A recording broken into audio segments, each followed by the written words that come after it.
Very good morning to everyone. मैं विनोद राजपूत आपका अपने परिवार एलिट ज्ञान पर बहुत बहुत स्वागत करता हूं। और जैसा कि आप सबको पता है कि हमारा जो क्लासेस का शेड्यूल चल रहा है अभी आरआरबी ग्रुप डी के लिए, जो कि एग्ज़ाम शुरू हो चुके हैं 3 अगस्त से, उसी के रेफरेंस में आज मैं ज्योग्राफी से रिलेटेड आपको एक क्वेश्चंस करवाने वाला हूं।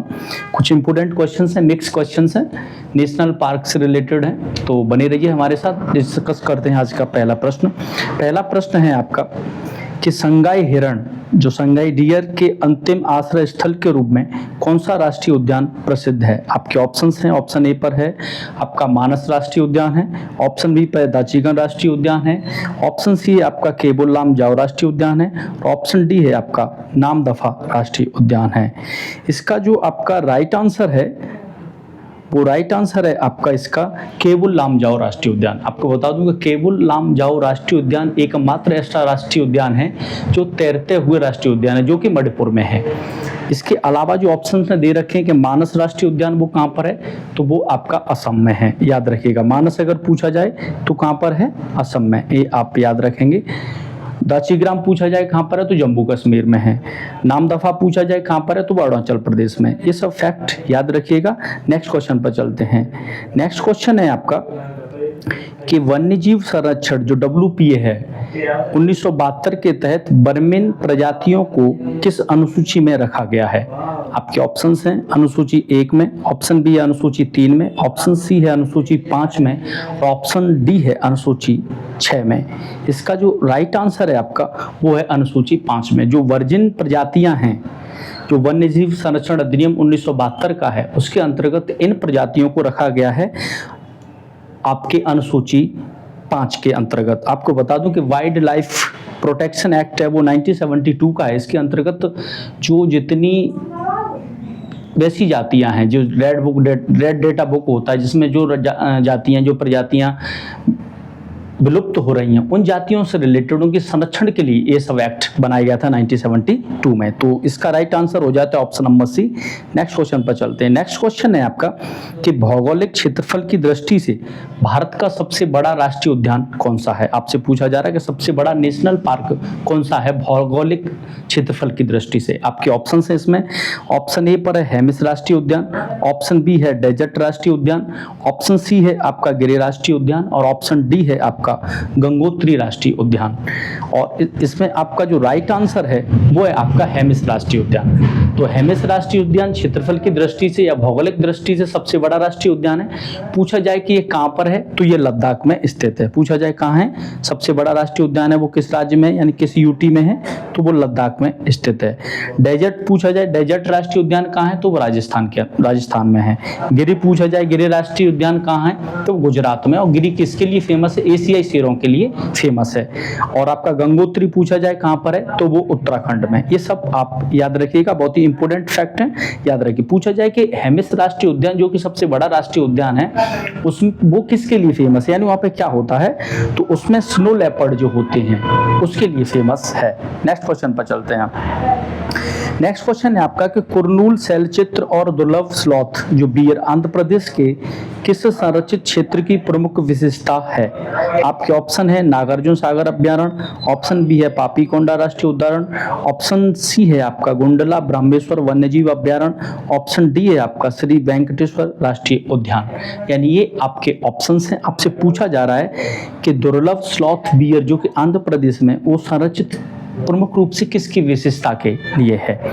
इसका जो आपका राइट आंसर है वो है आपका गुंडला ब्रह्मेश्वर वन्यजीव अभ्यारण्य, इसके अंतर्गत है। यहाँ आपको बता दूं कि ये है आपका कुरनूल रॉक पेंटिंग्स में भी पाई जाती है, यानी ये वहां पर भी पाया जाता है। नेक्स्ट क्वेश्चन पर चलते हैं। नेक्स्ट है आपका कि 16 घास के मैदान जो 16 ग्रासलैंड है मुख्य रूप से किस राष्ट्रीय उद्यान में पाए जाते हैं? यानी ये मुख्य रूप से कहां पर पाए जाते हैं? जो 16 ग्रासलैंड्स हैं वो आपके ऑप्शन है, क्या वो जिम कार्बेट राष्ट्रीय उद्यान में पाए जाते हैं? ऑप्शन बी है क्या वो एराकुलम राष्ट्रीय उद्यान में पाए जाते हैं, एराविकुलम? ऑप्शन सी है आपका काजीरंगा राष्ट्रीय उद्यान में पाए जाते हैं, और ऑप्शन डी है सिमलीपाल राष्ट्रीय उद्यान में पाए जाते हैं। और इसका जो राइट आंसर है आपका वो है आपका एराविकुलम राष्ट्रीय उद्यान में पाए जाते हैं आपके 16 घास के मैदान। आपको बता दूं कि ये एराकुलम, जो एराविकुलम राष्ट्रीय उद्यान है वो केरल में पश्चिमी घाट पर है। तो पश्चिमी घाट किसके लिए फेमस, पश्चिमी घाट पूछा जाए मुख्य रूप से किस राज्य में है, तो वो आपका केरल के अंतर्गत आता है। इसमें और सारी चीजें पूछी जाएंगी, जैसे जिम कॉर्बेट भारत का पहला राष्ट्रीय उद्यान है जो 1936 में स्थापित किया गया था। तो पूछा जाए कि भारत का पहला राष्ट्रीय उद्यान कौन सा है, जिम कॉर्बेट है। कब स्थापित किया गया, 1936 को स्थापित किया गया, और इसी में राम गंगा नदी बहती है, ये भी आप याद रखें। काजीरंगा नेशनल पार्क आपका कहाँ पर है, असम में है, ये आप याद रखिएगा, ये असम का है। सिमलीपाल आपका पूछा जाए कहाँ है, तो उड़ीसा का है, ये आप याद रखें। जिम कॉर्बेट उत्तराखंड का हम डिस्कस कर चुके हैं। नेक्स्ट क्वेश्चन पर चलते हैं। नेक्स्ट है आपका कि सिमलीपाल राष्ट्रीय उद्यान किस विशेष प्रकार के जीव के लिए प्रसिद्ध है। आपके ऑप्शन है, एक सींग वाले गैंडे के लिए, ऑप्शन बी है मेलेस्टिक टाइगर यानी काली धारियों वाले बाघ के लिए, ऑप्शन सी आपका स्नो लेपर्ड के लिए है, और ऑप्शन डी है क्या वो एशियाई शेर के लिए है। इसका जो राइट आंसर है आपका वो हो जाता है आपका जो मेलेस्टिक टाइगर, जो काली धारियों के जो वाले बाघ के लिए फेमस है आपका सिमलीपाल राष्ट्रीय उद्यान। और सिमलीपाल राष्ट्रीय उद्यान कहाँ है, तो ये आपका उड़ीसा राज्य में है। आपको बता दूं कि एक सींग वाले गैंडे के लिए कौन सा है, काजीरंगा नेशनल पार्क है, और काजीरंगा नेशनल पार्क कहाँ है, आपका असम में है।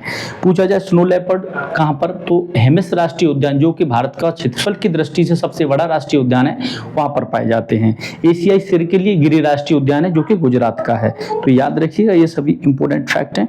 नेक्स्ट क्वेश्चन पर चलते हैं। नेक्स्ट है आपका कि साइट्स जो convention on international trade and endangered species का मुख्य उद्देश्य क्या है। आपके ऑप्शन है, ओजोन परत का संरक्षण है, ऑप्शन बी अंतर्राष्ट्रीय व्यापार द्वारा वन्य जीवों और वनस्पतियों के अतिदोहन को रोकना है, ऑप्शन सी आपका ग्रीन हाउस गैसों के उत्सर्जन को कम करना है, और ऑप्शन डी है कि प्लास्टिक कचरे का प्रबंधन करना है। यानी ये चार ऑप्शंस हैं, और आपसे पूछा जा रहा है कि convention on international trade and endangered species का मुख्य उद्देश्य क्या है इन चारों में से। इसका जो राइट आंसर है वो ऑप्शन नंबर बी, यानी जो बी ऑप्शन है वो इसका राइट आंसर है। यानी जो अंतर्राष्ट्रीय व्यापार द्वारा वन्य जीवों और वनस्पतियों के अतिदोहन को रोकने के लिए इसका प्रयोग किया जाता है। आपको बता दूं कि रामसर कन्वेंशन का संबंध आर्द्र भूमियों के संरक्षण से है, इसीलिए हम 2 फरवरी को प्रतिवर्ष वर्ल्ड्स वेटलैंड्स डे या विश्व आर्द्र भूमि दिवस मनाते हैं। आपको बता दूं कि 2 फरवरी 1971 को ईरान में रामसर कन्वेंशन हुआ, और उसी से वेटलैंड्स यानी भूमि को बचाने के लिए, आर्द्र भूमियों को बचाने के लिए ये कन्वेंशन हुआ था। नेक्स्ट क्वेश्चन पे चलते हैं। नेक्स्ट आपका कि मन्नार की खाड़ी समुद्री राष्ट्रीय उद्यान जो गल्फ ऑफ मन्नार है किस अद्वितीय समुद्री स्तनपायी के संरक्षण के लिए मूल्यवान है। आपके ऑप्शन है इरावदी डॉल्फिन, ऑप्शन बी है गंगा डॉल्फिन, ऑप्शन सी है डुगोंग, और ऑप्शन डी है आपका ब्लू व्हेल। इसका जो राइट आंसर है आपका वो हो जाता है डुगोंग के लिए फेमस है। और आपको बता दूंगा डुगोंग जिसे समुद्री गाय सी काउ के नाम से भी कहा जाता है। तो आपसे पूछा जाए कि सी काउ के नाम से किसे जाना जाता है, तो डुगोंग को जाना जाता है, ये आप याद रखिएगा। इसमें एक और चीज ऐड कर सकते हैं आप कि व्हेल जो ब्लू व्हेल है उसके हृदय में 4 कक्ष होते हैं। नॉर्मल जो मछली होती है उसके हृदय में 2 कक्ष होते हैं, लेकिन ब्लू व्हेल जो स्तनपायी है उसके जो हृदय में वो 4 कक्ष होते हैं। मानव हृदय में भी 4 कक्ष होते हैं, ये आप याद रखिएगा। नेक्स्ट क्वेश्चन पे चलते हैं कि विज्ञान के दृष्टिकोण से ब्लू व्हेल के हृदय में कितने कक्ष या चैम्बर्स होते हैं। वही क्वेश्चन आ गया। आपके ऑप्शन है 2, ऑप्शन बी है 3, ऑप्शन सी है 4, और ऑप्शन डी है 1। इसका जो राइट आंसर है आपका वो है 4। मैंने बताया था कि ब्लू व्हेल एक स्तनपायी है, तो सबसे पहले आपको याद रखना है कि जो ब्लू व्हेल है वो क्या है, एक स्तनपायी है। इसके जो हार्ट में कितने चैम्बर्स होते हैं, 4 चैम्बर्स होते हैं। बाकी नॉर्मल जितनी भी मछलियां होंगी, इसके अलावा स्टारफिश है और इसके अलावा बहुत सारे एग्जाम्पल, उसके 2 चैम्बर्स होती हैं, 2 कक्ष होते हैं। नेक्स्ट क्वेश्चन है आपका कि जो मोलेम राष्ट्रीय उद्यान किस राज्य में स्थित है, जो भगवान महावीर अभ्यारण्य का कोर जीन बनाता है। आपके ऑप्शन है आपका कर्नाटक है, ऑप्शन बी केरल है, ऑप्शन सी गोवा है, ऑप्शन डी आपका महाराष्ट्र है। इसका जो राइट आंसर है वो आपका गोवा में है आपका मोलेम नेशनल पार्क या राष्ट्रीय उद्यान। आपको बता दूं कि इसी राष्ट्रीय उद्यान में मांडवी नदी बहती है। तो पूछा जाए कि मांडवी नदी कहाँ बहती है, तो गोवा में बहती है। किस राष्ट्रीय उद्यान में बहती है, मोलेम में बहती है। और मोलेम राष्ट्रीय उद्यान कहाँ है, गोवा में है, ये आप याद रखिएगा। नेक्स्ट क्वेश्चन पर चलते हैं। नेक्स्ट है आपका कि वेस्ट बंगाल जो पश्चिम बंगाल का कौन सा राष्ट्रीय उद्यान भारत और भूटान के बीच हाथियों के प्रवास के लिए एक महत्वपूर्ण कॉरिडोर के रूप में कार्य करता है। आपके ऑप्शन है क्या गोरुमारा राष्ट्रीय उद्यान है, ऑप्शन बी क्या जल्दापारा राष्ट्रीय उद्यान है, ऑप्शन सी है क्या नेरोरा वैली राष्ट्रीय उद्यान है, और ऑप्शन डी है आपका क्या वो बोक्सा टाइगर रिजर्व है।